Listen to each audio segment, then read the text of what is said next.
kuri interineti kuri bbc-gahuza.com.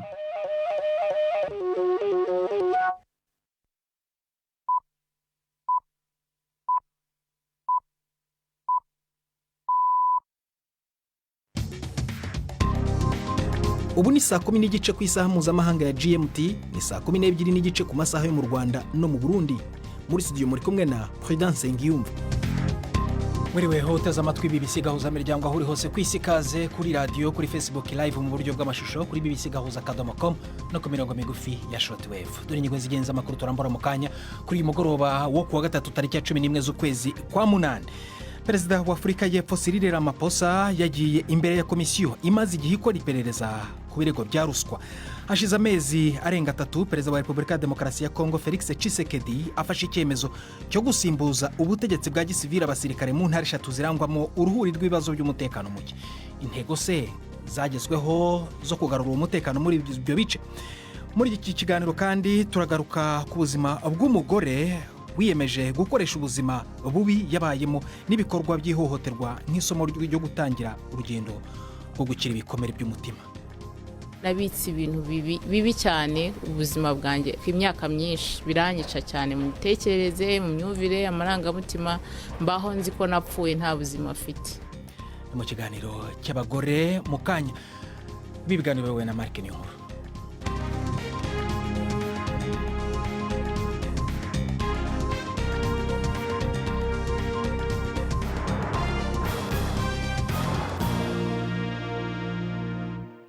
Byose n'ibindi bikwemera amakuru ni mukanya nyuma yuko Florentine Kwizera abanza akabagezaho indi ncamake y'amakuru y'ingenzi avugwa ku isi abagezaho ari mu rugo.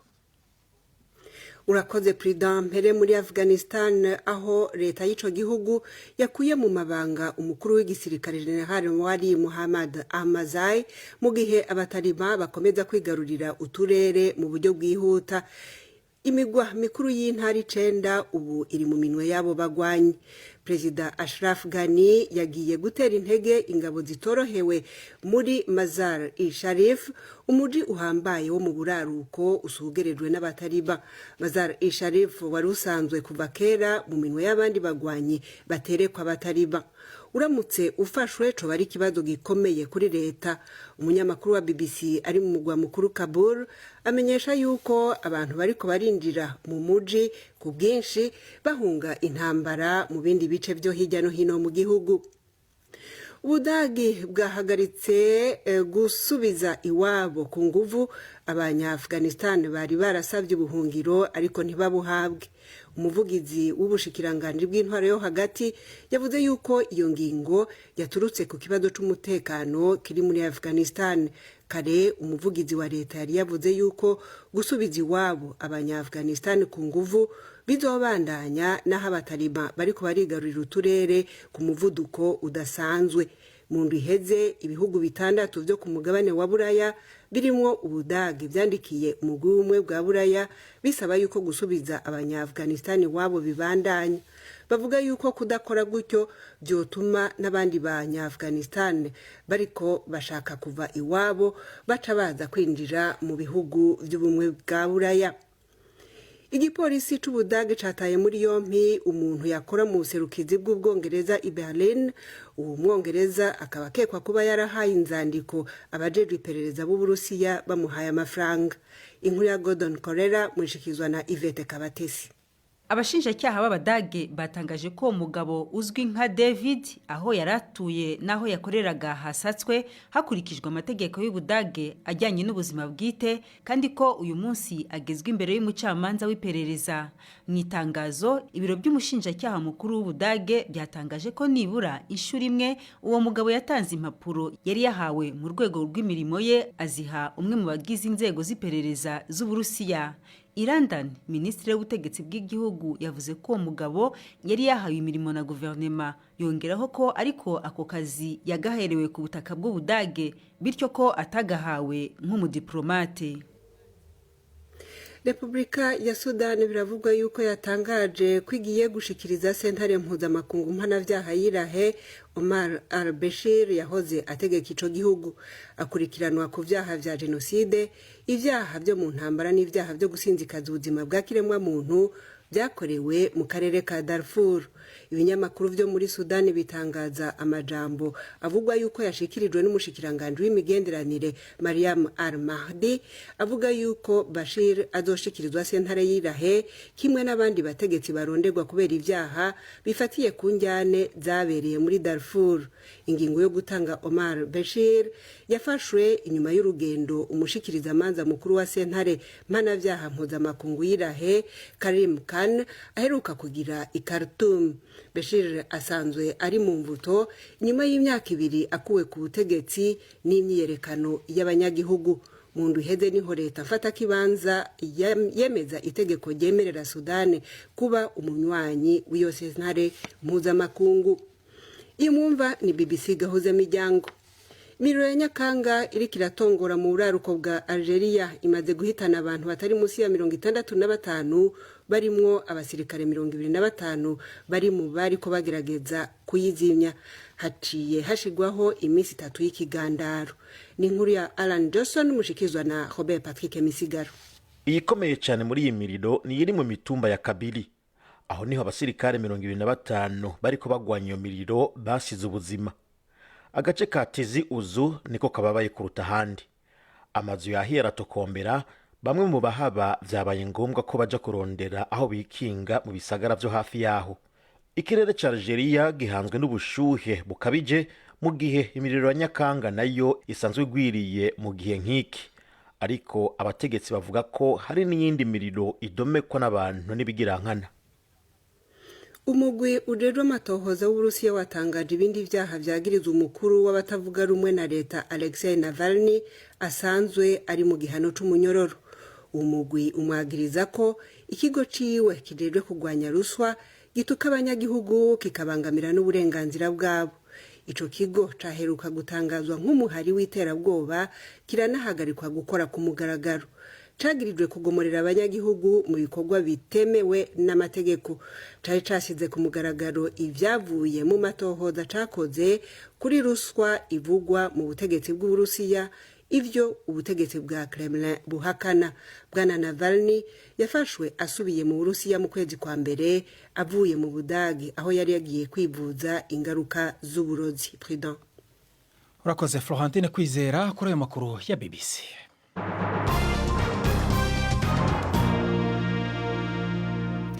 Kaza ku makuru arambuye duhera kwerekeye u Rwanda. Umuryango wa Emmanuel Abayisenga uregwa kwica umupadiri wo mu Bufaransa no gutwika kiliziya yaho wasohoye itangazo rigenewe abanyamakuru nyuma yuko bivugwa ko yitanze muri gipolisi ejo bundi kuwa mbere amaze kwica uwo mupadiri witwa Olivier Mer. Iri tangazo riravuguruza amakuru yatangajwe mu binyamakuru byo mu Bufaransa yavugaga ku buzima bwa Bwana Abayisenga ubwe n'umuryango we. Uwo muryango we uraha ubutumwa bw'akababaro umuryango wa Padiri Olivier na katedrali y'Inante yatwitswe ku itariki ya 18 z'ukwezi kwa karindwi ku mwaka ushize wa 2020. Washyize umukono kuri iryo tangazo ni Joseph Murasampongo, akaba avuga ko ari we nyirarume wa Emmanuel Abayisenga. Navuganye nawe manza kumubaza impamvu yamuteye gusohora iri tangazo. Itangazo narisohoye nyine kubera biriya bibazo nyine bya Emmanuel Abayisenga. Nabonaga hari ibintu byinshi birimo kumuvugwaho we ku giti cye n'ibindi birimo kuvugwa kuri famille muri za dans différents journaux. Nkabona yuko hari byinshi barimo kwibeshyamo. None ibyo bamuvuzeho uvuga utishimiye byatumye usohora itangazo mu by'umwihariko ni nk'ibihe? We kubimureba n'ibiri abavuga ntuza ngo yabaye ngo enfant soldat muri FPR nyine bariya bita bakadogo. Bose ntabwo yigeze ajya parumire jeune bagiye kurwana muri FPR. FPR nyine yaraje imusanga mu Rwanda. Naho kubirebana na famille yenda ari nacyo kintu cyane nyine nabonaga harimo ibintu byinshi barimo kubeshya. Naho bavuga yuko ngo ise w'Abayisenga nyine Aloyizi Ndabakenga ngo baje kumuburanisha muri Gacaca wahamwa ngo n'ibintu bya jenoside ngabakondane. Ntabwo ari ukuri, nta kintu rwose cya Gacaca yigeze ajyamo, nta dosiye, nta bintu byo kumutera hejuru yigeze agira. Abavuga ibyo ngibyo sinzi aho babivana kugeza igihe yitabiye Imana. Ikindi nanone bavuga nuko bavuga ngo se wabo w'Abayisenga ngo nawe ngo waba warakatiwe igihano cya burundu akaba afungiwe mu Rwanda, sinzi aho bamuvana. Ubu ari hehe uyu mwishywa wanyu? nkurikije amakuru nyine nayo mbona avuye mu Bufaransa nk'uko njyewe mba hano mu Bubiligi, numvise bavuga akimara kwica uriya mupadiri baramufashe bajya kumufunga nyine. Hanyuma ariko kuko bari basanzwe bazi yuko ngo yaba afite ikibazo cyo mu mutwe, noneho aho bamufungiye nyine ubwo bwageze aho basanga batagomba kumufunga ahubwo bagomba kumujyana nyine aho bavurira indwara zo mu mutwe, ubu ngubu ngo ahari ngo akaba ariho ari. Wowe ntabwo mwari mwavugana ku giti cyawe cyangwa se ngo uvugane n'inzego z'umutekano? Yewe kuva yagera mu Bufaransa ntabwo nigeze mvugana nawe, nta byo gusabana mbese byari bihari. Mugiye gukora iki rero nyuma y'iri tangazo mwasohoye? Ntacyo twakora nyine nk'uko narangije mbivuga, ishyano yararikoze, ahasigaye nubwo nyine navuye yuko ubwo ikibazo kiri mu maboko ntuza y'ubutabera bwo mu Bufaransa, ubwo nibyo dutegereje kuko bizagenda. Joseph Murasampongo akaba ari nyirarume wa Emmanuel abayisenga ntabwo ari ni se wabo wa abayisenga, ntabwo ari nyirarume nk'uko nari nabivuze mu ntangiriro. Muri Repubulika ya Demokarasi ya Kongo hashize amezi 3 Perezida Felix Tshisekedi afashe icyemezo cyo gushyira intara 3 mu bugenzuzi bw'ubutegetsi bwa gisirikare: Kivu y'Amajyaruguru, Kivu y'Amajyepfo na Ituri mu burasirazuba bw'igihugu, n'intara zaranzwe n'urudaca rw'ibibazo by'umutekano muke n'imirwano iterwa n'imitwe yitwaje intwaro muri ako karere.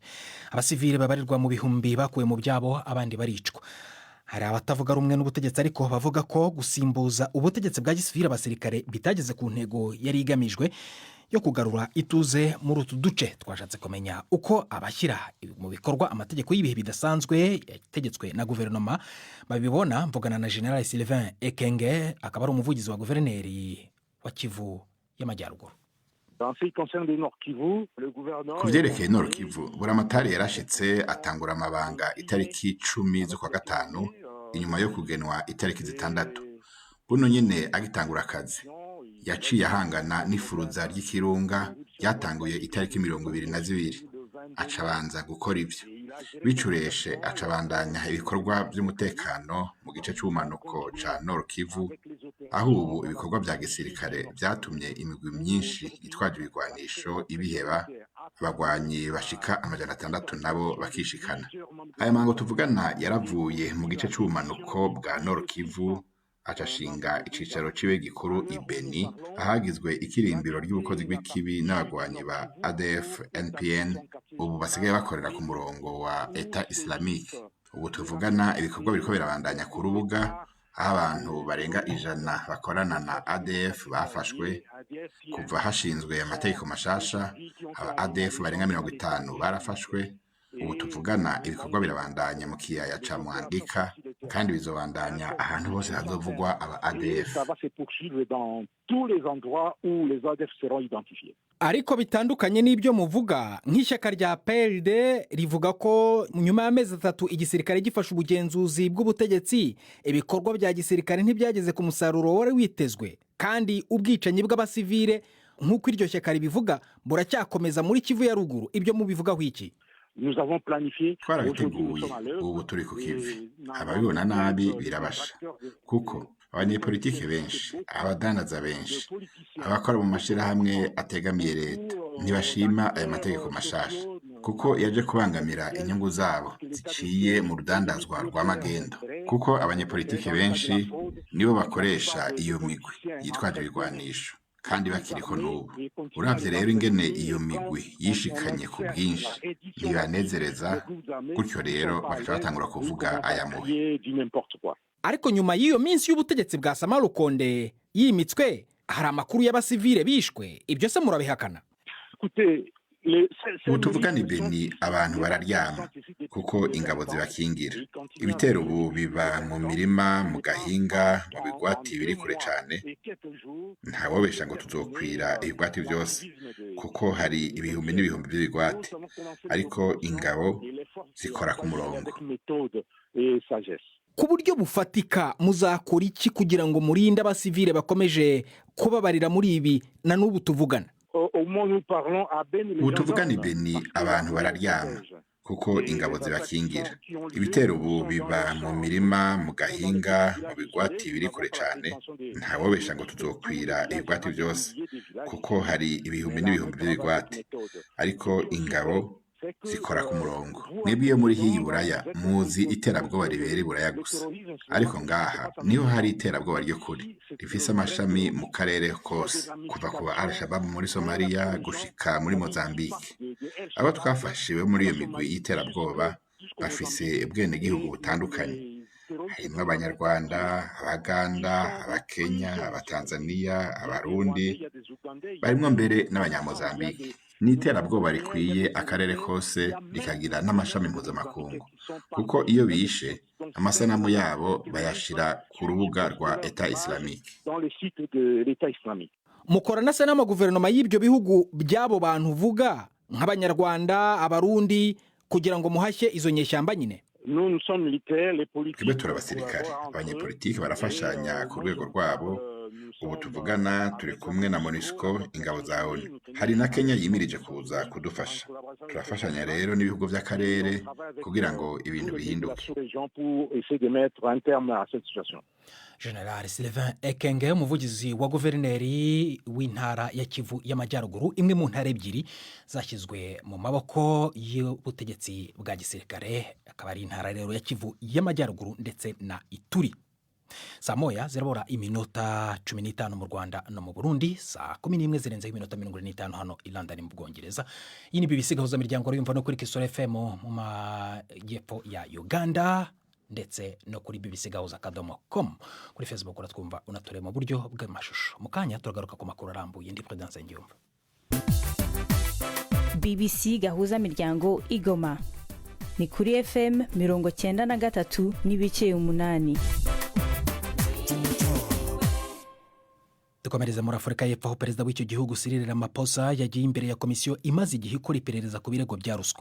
Yashyizweho kugira ngo ikore iperereza ry'ibirego by'uko uwamubanjije ku butegetsi Jacob Zuma mu gihe cy'ubutegetsi bwe yemereye umuryango w'abaherwe uzwi nka Gupta gusahura umutungo wa leta. Ibintu byatumye Afurika y'Epfo itakaza miliyari zibarirwa muri 81 z'amadolari za Rwanda no kuhaburira amahirwe.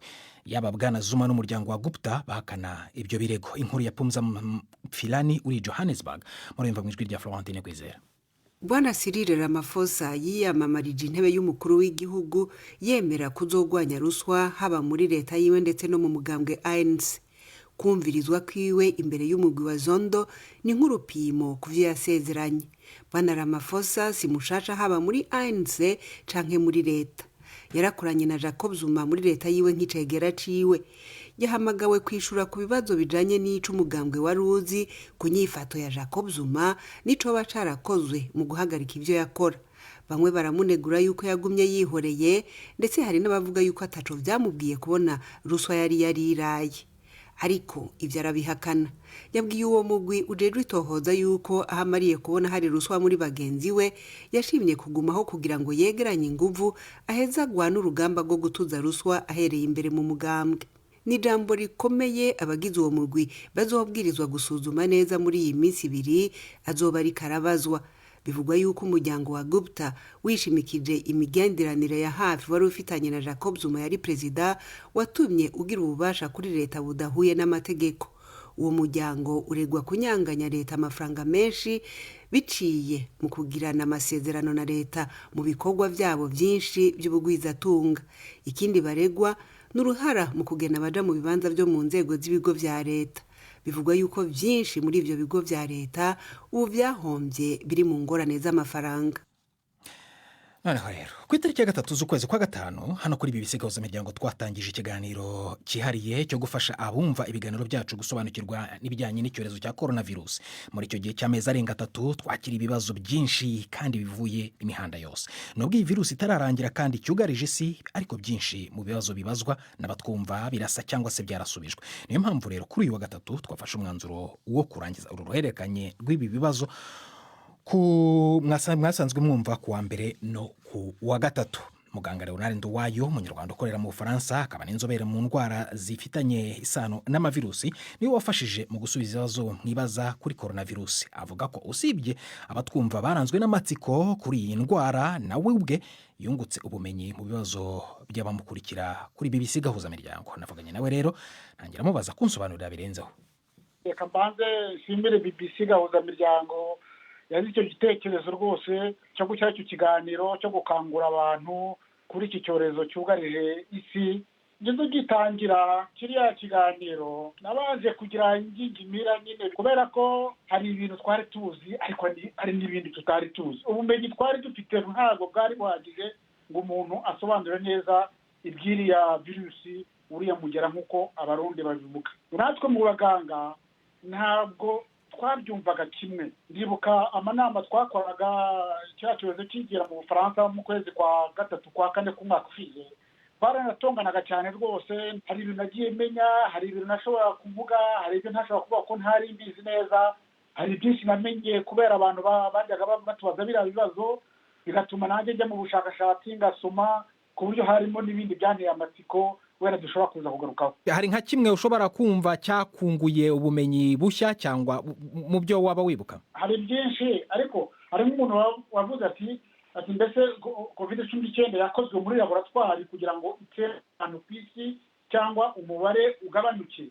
Nibajije nise binabaye byo uretse ko atari byo wayikoze yumvaga itazamugeraho. Hari n'abavuze ngo mu ngingo ngo bashiramo ngo agapise ko kujya bakurikirana abantu aho bari hose. Undi ahubwo aravuga ngo bashiramo akantu k'akuma ngo kahema ngo ku buryo ngo ushyizeho nk'icyuma nyine ngo hita kimatira. Mu ndimi z'amahanga nibyo bita conspiracy theories. Yego nibyo. Ibyo bintu rero byatumye rwose nibaza rwose kuki abantu bavuga biriya mu rurimi rw'amahanga bitwa ngo bya fake news, abantu bakabuza abandi gukingirwa, kandi urukingo navuga ko ari wo muti wo guhashya iriya virusi dufite kugeza ubu ngubu. Iyindi miti dufite ni ukugabanya ubukana bwa virusi ariko ntabwo buyica. Hanyuma rero ubu ngubu ko amakuru yayo arakomeje kugenda azamuka amashya, tugitangira hari abantu batari bibasiwe cyane nayo nk'abana. Ubu ngubu abana nayo biragaragara ko mu bihugu bimwe na bimwe bagenda bugarizwa nayo. Twavuga ko bizarangirira hehe ku makuru ya virusi? Nuko tugomba kumenyera ku bana n'iriya virusi. Ntabwo izagenda urabona imaze imyaka 2 igenda ihindura isura, kandi ihindura isura kurusha izindi za coronavirus twari dusanzwe tuzi. N'ubu isigaye ifata abana cyangwa n'abantu b'abasore n'ubundi itafataga igitangira. Ni ukubera ko rero kuriya guhindura isura bituma itazimira. Ubwo rero dushobora kuzajya dukingira abantu wenda buri mwaka nk'uko dubikora muri gripe cyangwa buri myaka 2 nk'uko tubana n'izindi za virusi. Dr. Leonardo Wayo, ngushimire rero ku mwanya wawe waduhaye ukawuhana badutega amatwi mu gusubiza ibibazo bijyanye no ku cyorezo cya corona virus. Reka noneho mbararikire ikinamico runana ejo.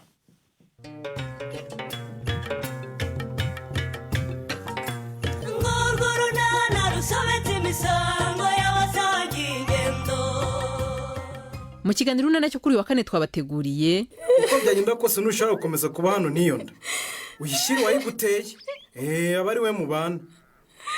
Sinarinze ko muri abagome. Nayinde ko muri abagome ariko urabizi mute ubu ngwaye iminota 30 we wabyutse wamaze kuzinga ibyaye byose wamviriye ahangaha urabyumva neza. Ni 12:45 kuri BBC. Noneho ijambo rya Yvette Kabatesi mu kiganiro cy'abagore.